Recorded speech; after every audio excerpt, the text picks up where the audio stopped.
Ano na naman ang mainit na balita mula sa mundo ng politika, isang nakakabiglang balita ang yumanig sa buong bansa ngayong araw. Sa isang press conference kaninang umaga, inilantad ni Vice Presidente Sara Duterte ang umano'y ebidensya ng malawakang pandarayan na naganap umano sa nagdaang halalan. Ayon sa kanya, hawak nila ang mga dokumentong magpapatunay sa irregularidad sa ilang bahagi ng bilangan.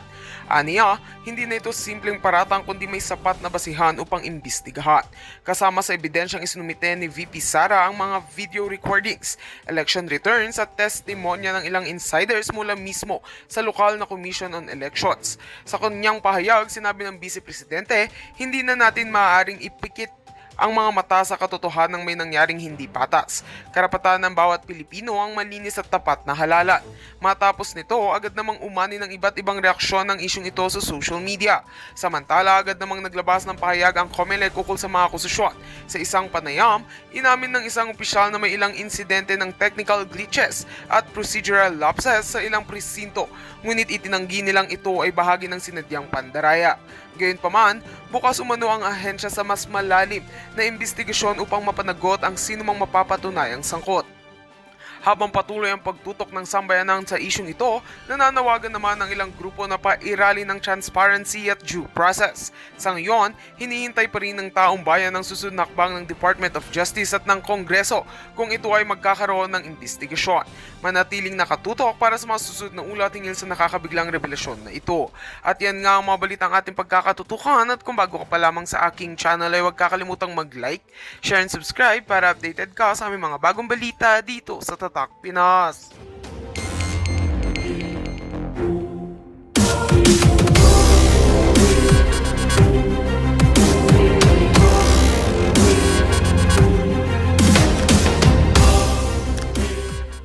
Marcos Jr. umamin na at inilaglag na si Martin Romualdez. So may papakita ko sa inyo mga video, mga barateros, na kung saan ay etong si Marcos Jr. ay unti-unti nang nilalaglag ang kanyang nasnip. Pinsan. Nasnip. Galing, di ba? Nahawaan na ako ni Mayor Isko ng mga datkilab niya.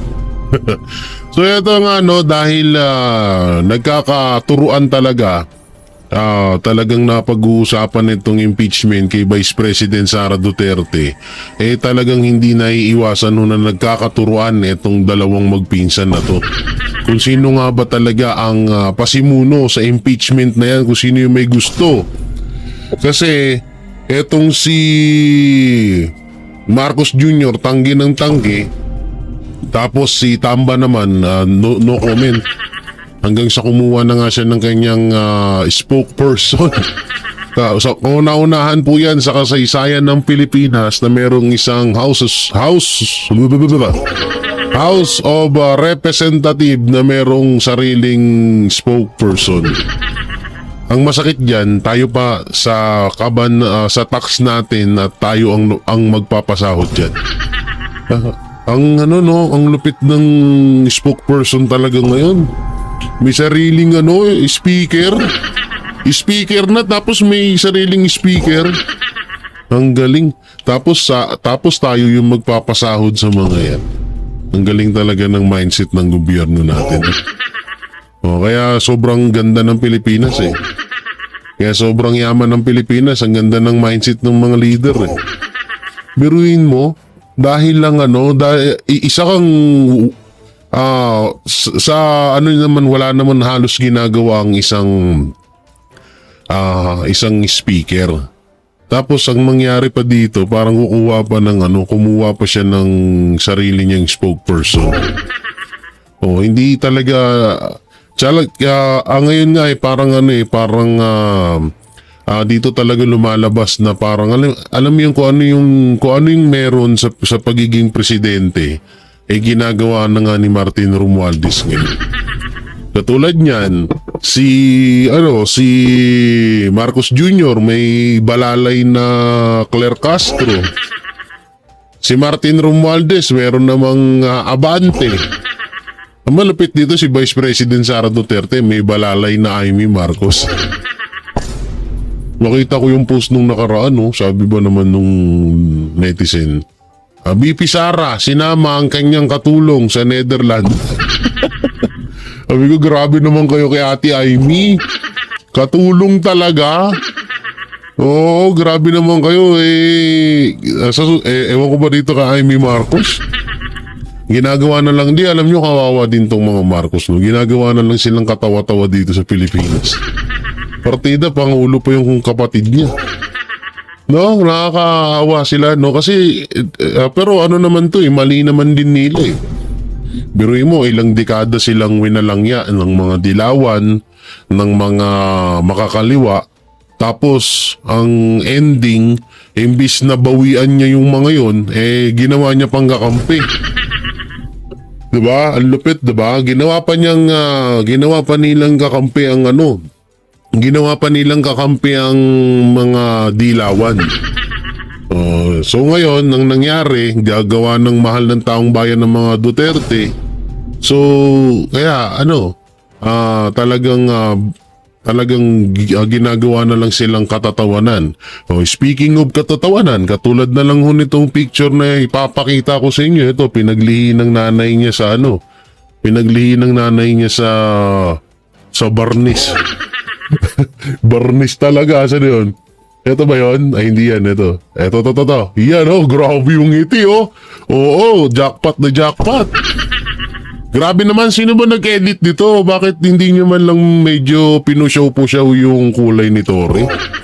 Hindi man lang kayo naawa kay Tori. Grabe, kulay ng balat, kulay ng ngipin. Kawawa lang si General Tori. Nga pala, congratulations kay General Tori. Yan. Gawa ng na-promote na po siya bilang PNP chief ni Marcos Jr. At ano nga ba ang dahilan bakit na-promote bilang PNP chief etong si General Torre tuloy. General Torre, walang iba kundi yung pagdakip kay pastor, panggugulo sa isang relihiyon na nananahimik, at pagkidnap kay dating Pangulong Rodrigo Roa Duterte. Yan po yung mga achievement ni General Torre, kaya siya naging PNP chief. Palakpakan. Kawawa, no? Hindi, ito naaawa ko. Naaawa ko sa ibang mga kapulisan natin. Kasi ang dami pong naghahangad at ang dami pong nagsunog ng kilay mapatungkol po dyan sa pagiging PNP chief, na maraming mas deserve kay Torre kesa mismo sa kanya.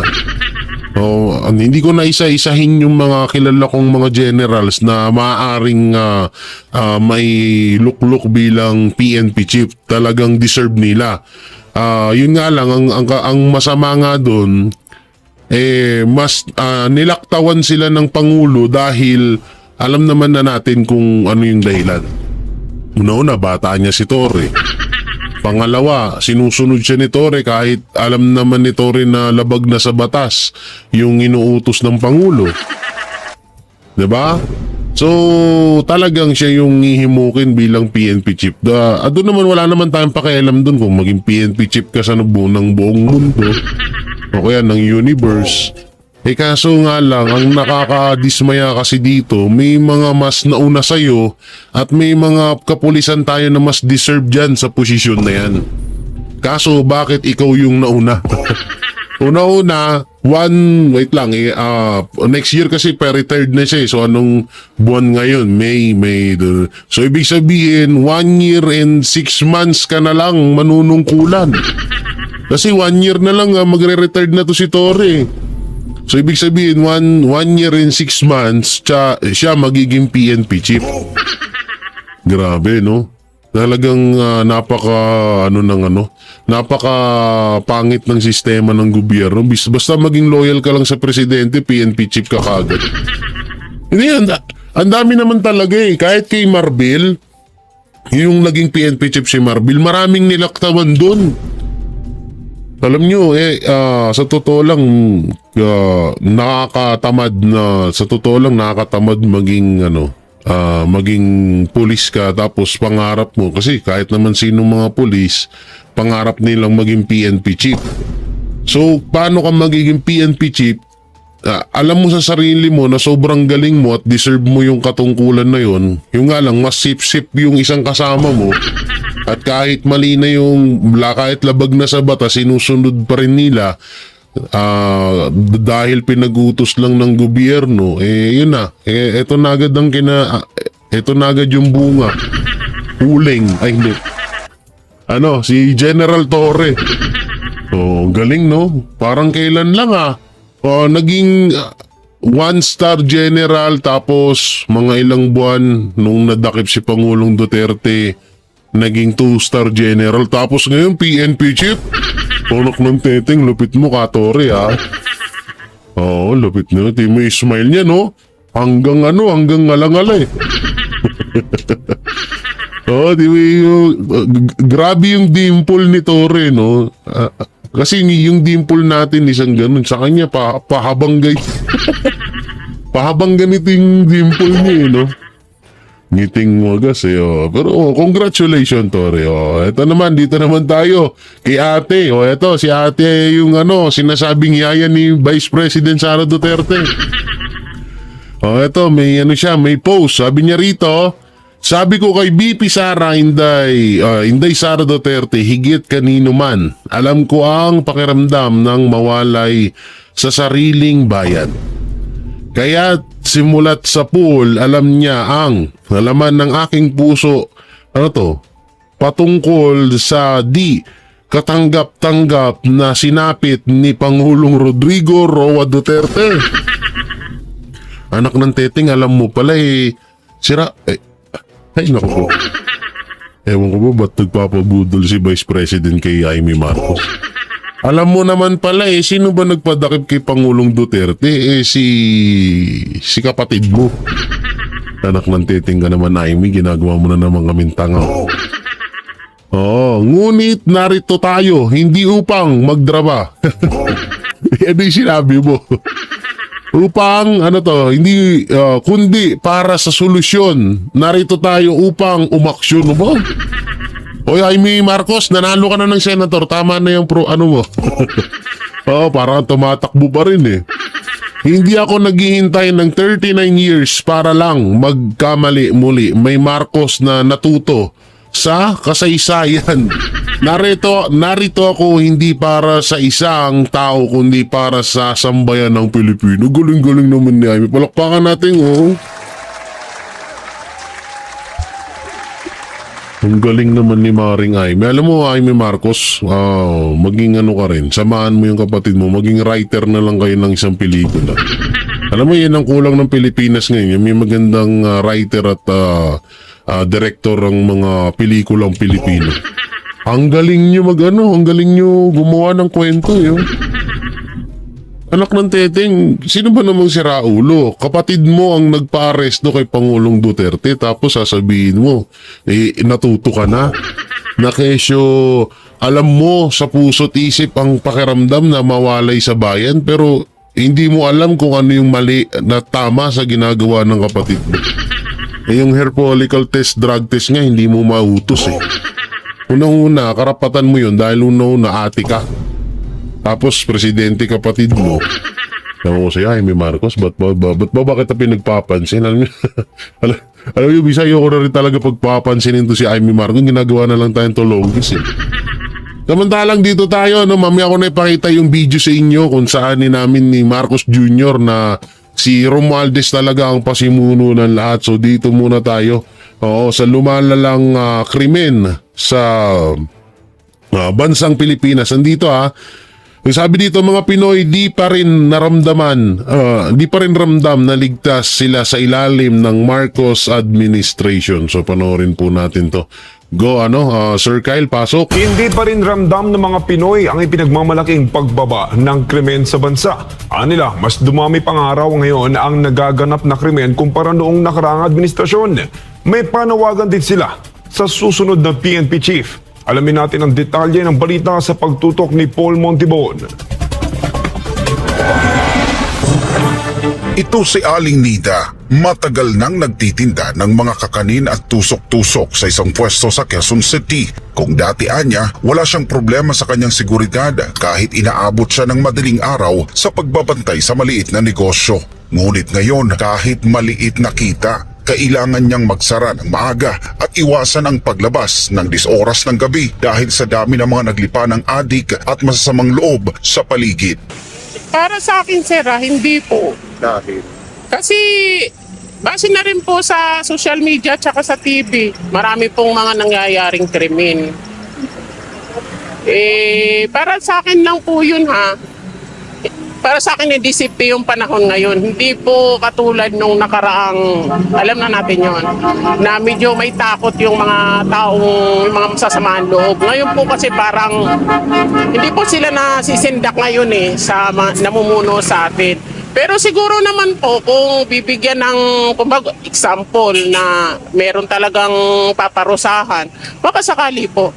Habang si Aling Nika naman may kaparehong saloobin sa pamahalaan, tila wala na raw takot ang mga kriminal sa panahon ngayon. Ligtas ka sa panahon natin. Hindi po. Bakit? Kasi mas lalong dumami yung ano ngayon snatcher, mamamatay tao. Dumami yung mga... Dumami daw yung snatcher. Ano ngayon? Krimen, tulad ng Naku. yung nangyari doon sa Joyride. Bahay Ayan na. sinaksak. Kaya hindi. Hindi tayo safe ngayon. Nakakatakot. Nakakatakot. Ang dalawa hindi napigilang ikumpara ang panahon ng panunungkulan ni dating Pangulong Rodrigo Roa Duterte kung saan maayos, payapa at disiplinado ang mga tao. Kung may mga masasamang loob man anila, bibihira lang dahil sa takot ng mga ito sa matapang na pamumuno ni Duterte.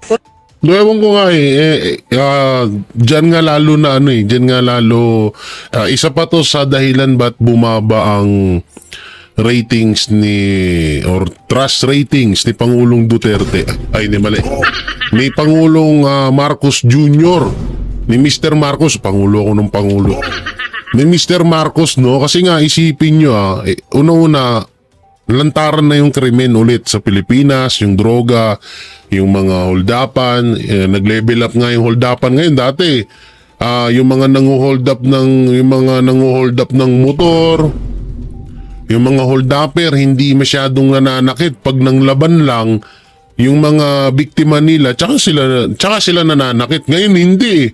Lalo na yung mga nangunguha ng motor katulad nung yung nakaraan yung rider, 'di ba, pinagsasaksak sa leeg. So talagang grabe na talaga yung nangyayaring krimen sa Pilipinas. Ang masakit dito, parang pinapalabas ng gobyerno na walang krimen na nangyari sa Pilipinas. Samantalang may pumapangalawa, nangunguna at pangalawa at pangatlo ang Manila at Quezon City, or kung di ako nagkakamali, Quezon Province, na sa buong Asia na pinakamalala ang krimen. So ibig sabihin, 2 beses po nakapasok ang Pilipinas sa top 10 na bansa na pinakamagulo. Tapos hindi alam ng gobyerno yun. Sabi nga ng spokesperson nga ni Marcos Jr. na si Auntie Claire, 'di ba? Kapag lumabas naman daw siya ng bahay niya, wala naman daw nagsasaksakan. Pag lumabas naman daw siya pag pumunta naman daw siya ng palengke, wala naman daw nagkakagulo. Alam nyo pag nai-imagine ko yung sinasabi niya, tawang-tawa ako dun sa babaeng yun. Sipin mo maigi, kapag lumabas daw sa bahay nila, wala naman daw nagsasaksakan. Wala naman daw nagkakagulo. So, ibig sabihin daw, wala daw ano yan, paglabas mo ng bahay mo, buong Pilipinas na. Ang galing mo naman. Ang galing ni Auntie Claire, no? Paglabas ng bahay, buong Pilipinas na. Oh, kita niya agad bungad agad sa kanya yung buong Pilipinas. Luzon, Visayas, Mindanao agad yung view niya sa bahay nila. Kaya ito din talaga na bakit bumaba ang trust ratings ni Mr. Marcos, kasi nga talagang bukod sa pagsisinungaling niya na bumaba daw ang krimen sa Pilipinas, ito pa yung malungkot dito na talagang obvious sa ating mga Pilipino na na delikado na ngayong panahon. Tulad namin, ganito yung hanap buhay namin dito sa labas. Kaya hindi na kami nagpapabot ng gabi. Kasi uso ngayon yung mga mga saksak gang. Saksak gang. Noon Bago yun, hindi. te, ah. Kahit na, Saksak gang. example natin yung sa Tondo, Manila.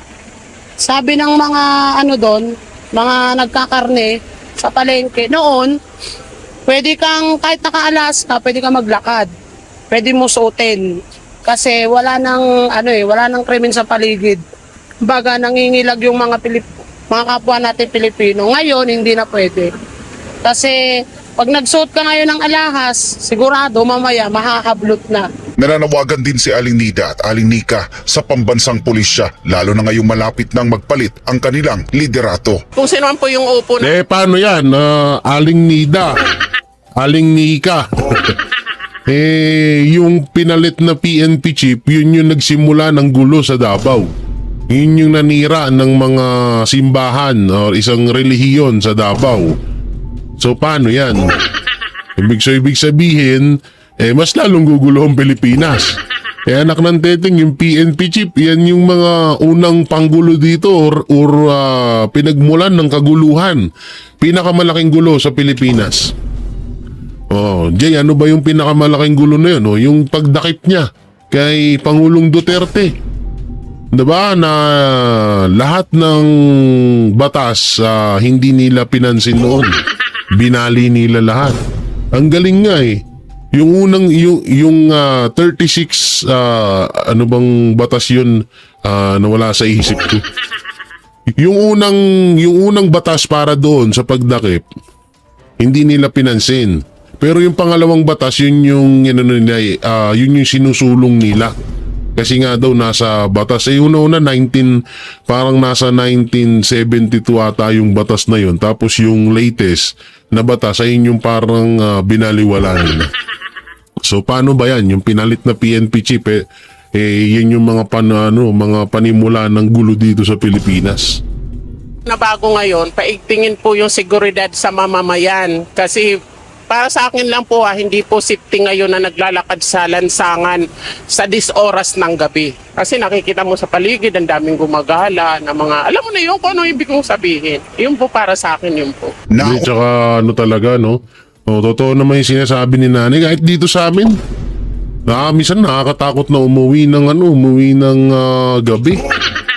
Hindi mo alam kasi talagang alam nyo yung mga magnanakaw, yung mga snatcher, yung mga kriminal na yan, dumadayo talaga sa ibang lugar.